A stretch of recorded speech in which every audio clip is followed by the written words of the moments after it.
Hi everyone, my name is Lauren and today I'm going to show you how I'm going to decorate my cedar garland around my front door. I haven't done it for a few years, and when I do it today, I'm doing it in anticipation of it coordinating with my porch pots that I do every year with the birch bark in them. So that's on another video, but the idea is that it's all going to coordinate in the end. So let's have fun and see what we make.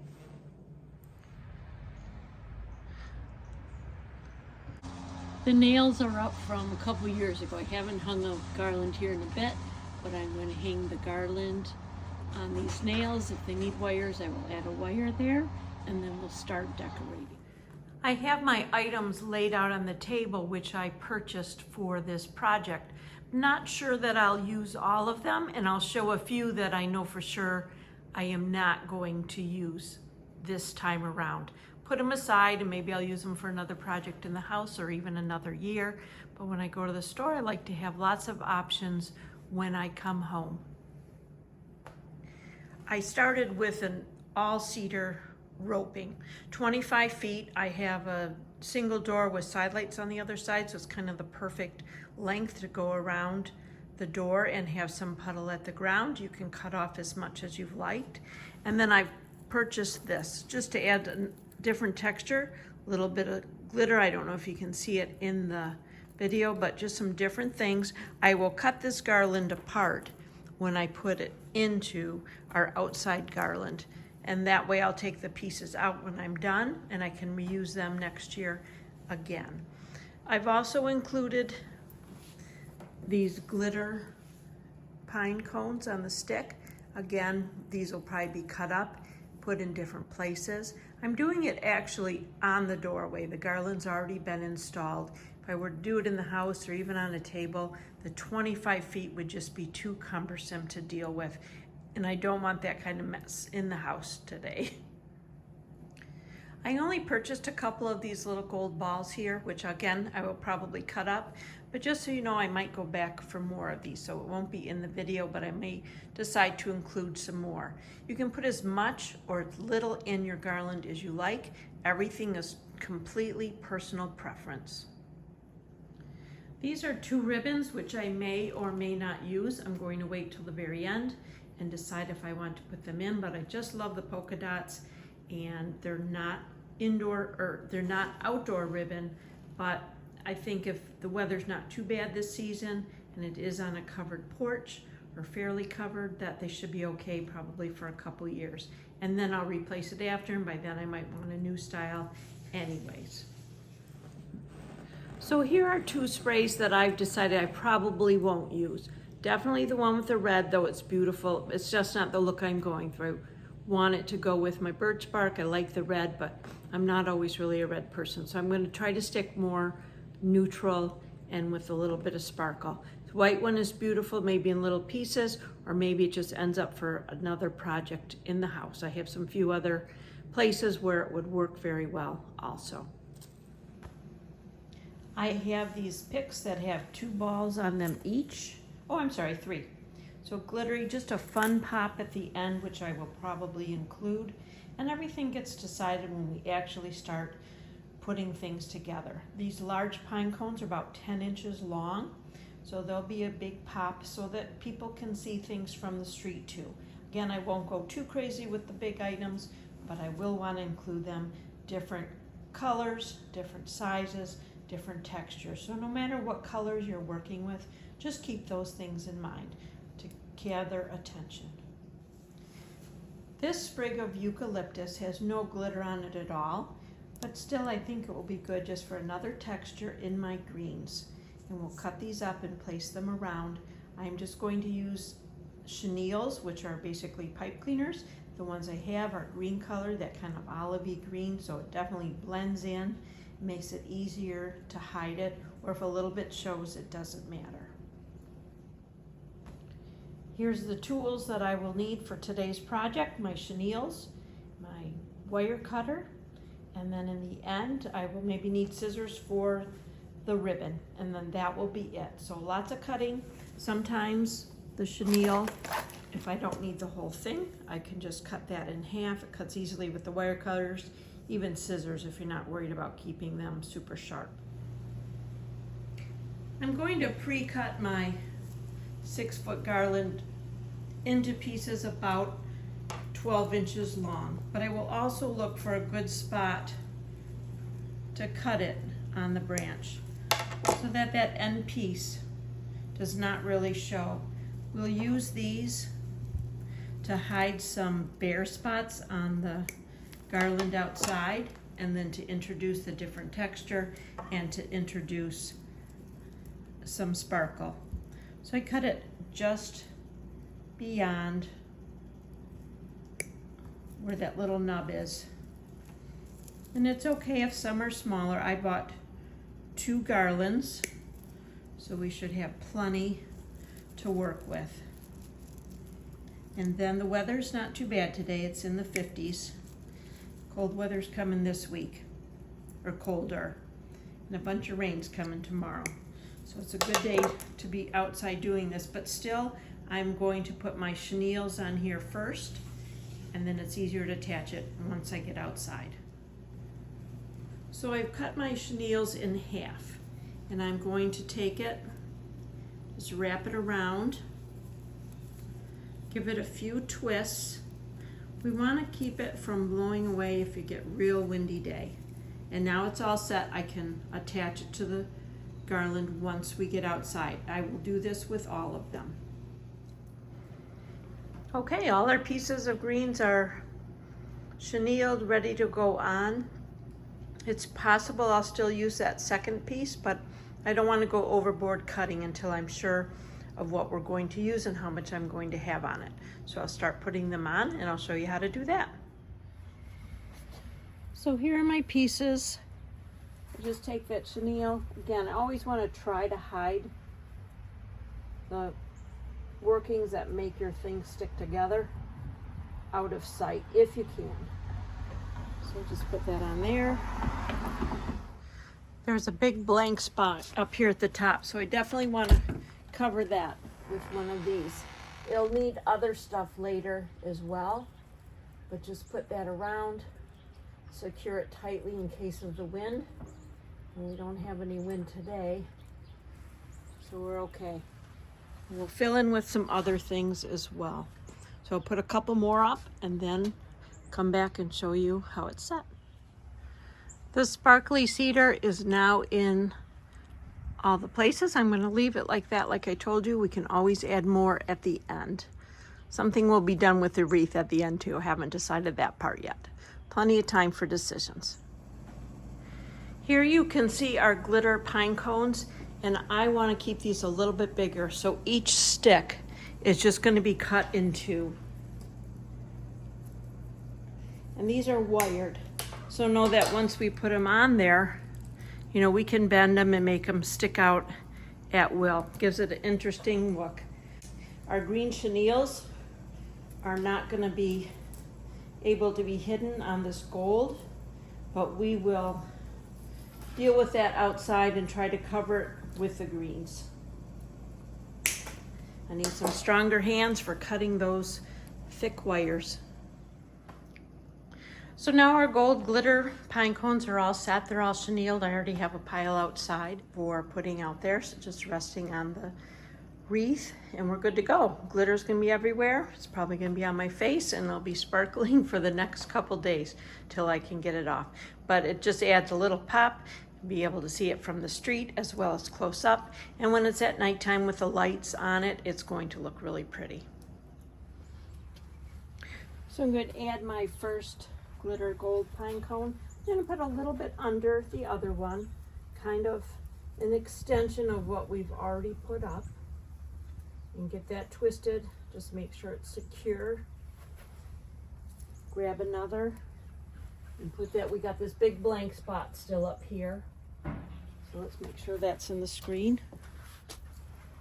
I think we got that in the screen, so we're going to put this one over here, secure it, wrap it.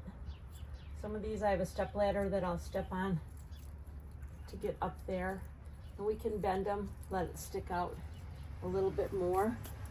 Same thing with this first one we put on. We can adjust all of those towards the end. So I've got the glitter pine cones on there.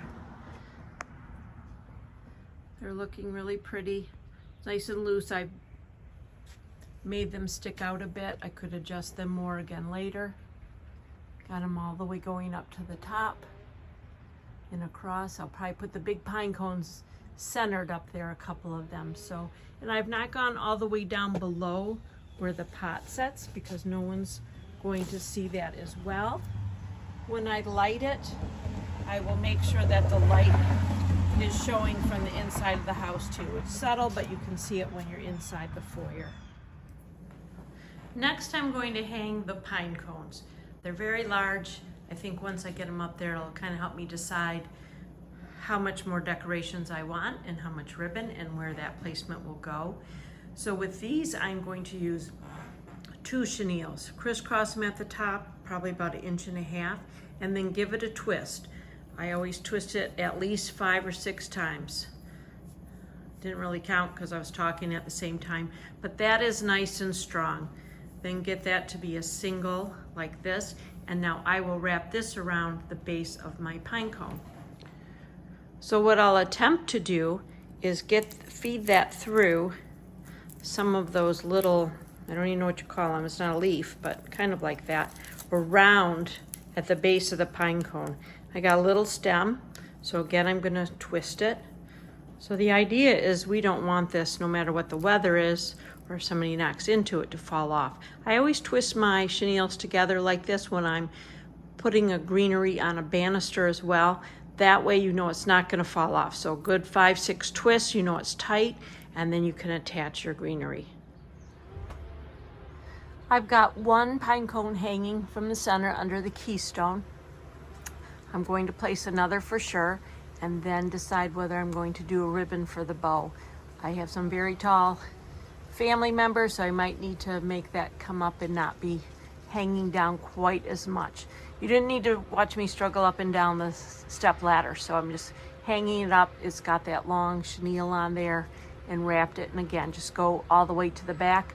We did end up putting 2 more nails to hold up the original garland in the center, kind of at the edge of the door. So total of 4 nails up there holding that in place. I'm going to make the bow for the top now. I decided to use the polka dot because I love polka dots. Not a real big bow. I'm just going to do 3 loops, and I'm going to show you how we do that. And again, got our ever ready chenille to go to tie it up, and then also to attach it once we get it up there. So I'm going to leave a tail. I'm not sure exactly how long I need. Squish it together here. Make a loop, squish it together. Make sure the outside of the fabric is facing outside. And all these loops do not need to be the same size. Kind of prefer them to have a little bit of differences. And then I take my chenille, make sure we're in the screen here. I'm gonna go a little bit shorter on one side so I have enough to twist. Remember, a few good twists so you know it's not gonna come undone. Now I have this long tail with which to attach it. And once I get it up there, I'll fluff it how I want. If I decide it's not full enough, I can always come back and add more. And I'm gonna cut this off. I have my ribbon scissors, ribbon on the end. That way everyone in my family knows they better not touch it for anything except for cutting ribbon. Keeps them nice and sharp. And how you cut your ribbon at the end is your choice. I like it on an angle. Some people like it with the little V's. That's all personal preference. Up and down up the ladder just to make sure I have it just right. The bottom loop I'm going to tuck towards the left under that pine cone that's kind of sticking out. I'm going to finish feeding through the ribbon both on the left and the right. Up and down, not necessarily even. If you like your bows and things like that perfectly symmetrical, that is okay too. Remember, it's all personal preference. There's so many options that you can do here. So I think the polka dot is fun. It'll be a little bit different. I put this polka dot ribbon on a little tree in my foyer last year, so it'll be a good continuation of the theme. Make sure you step back and take a look at it from far away, make sure everything's okay. We did a few tweaks with the ribbon. I can see the glittery pine cones to the left up by the top corner are just kind of hanging down straight, so I will adjust those next time I'm back on the ladder as well. Now I'm going to add some of that just perfectly plain eucalyptus, and then that way it doesn't have glitter, but it adds another texture. And from there I have one more silvery glitter item I'm going to put up, take a step back and make sure that I like it, and not sure if I'm going to keep it or not for sure. Probably a little bit more ribbon. Love the polka dot ribbon, and I might just wind some down a little bit at the sides, or just a couple little one loop bows or something like that at the side. So we'll play with it and see what we want to do. I still have that bare spot from the original cedar garland, so I put this piece of the seeded yucca, and that helped cover up that stick. So it looks a lot better now. So now I'm just going to take you all around. You can see our different items that we've put in. We have just kind of spaced them out. Top corner's not done. That's the next thing I am going to check with the big silver branches and see if I like them. We can still add more. Just a matter of how much you want going on. I still want it to be kind of simple. I don't want it crazy. I have those balls that are glittery too to make it pop. And we'll see if it makes it fun or too much. And these are the branches that we're going to try up in the corners. I'm not going to cut them apart until I decide whether we're going to keep them or just keep them as big spots of color up there. So we'll see in a minute how it looks. Okay, I've got 3 of these up, one in the left corner, one in the right corner, and then one going down the side. And I love them. It's a great addition. I wish I had more. So later today, I'll see if I can remember which store I purchased them from, see if they're still available, and add a few more. So they just add a nice touch, and now we will try for the little silvery balls and see what happens. All right, we're getting close. I got all the items in there that I'm going to put in, or that I have right now. I still think I will try to get a few more of those really drapey, silvery branches. The balls are cute. I don't know if I can last with them through the whole Christmas season. That's something that's kind of fun today, but I feel like I might get tired of them. So we'll see. They might switch. I might still put one more pine cone up there. And then I'm going to do the lights next, which I'll show you once it's dark. And just so you know, I do them now. That way they're not covered up by some of the decorations that I've put onto the garland. It's looking good. I'm going to then put the birch branches in the pots, even if I don't finish that all today. Except I should take advantage of this beautiful weather. Lit up at night. I might add some more lights tomorrow, but I'm out of the yellow ones that I put on the wreath. I have white lights on the garland, and I do want it to stay mixed like that. I didn't end up putting anything on the wreaths themselves, which I did before, just so that they don't take away from the garland. I may change my mind in a few days, but I'm going to get used to it like this and make sure it's exactly how I want it.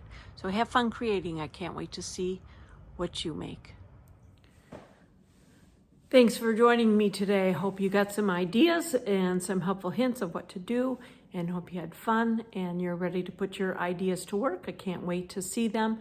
Please email them to me. I'd love to see what you've created as well. So have fun with this Christmas season and take care.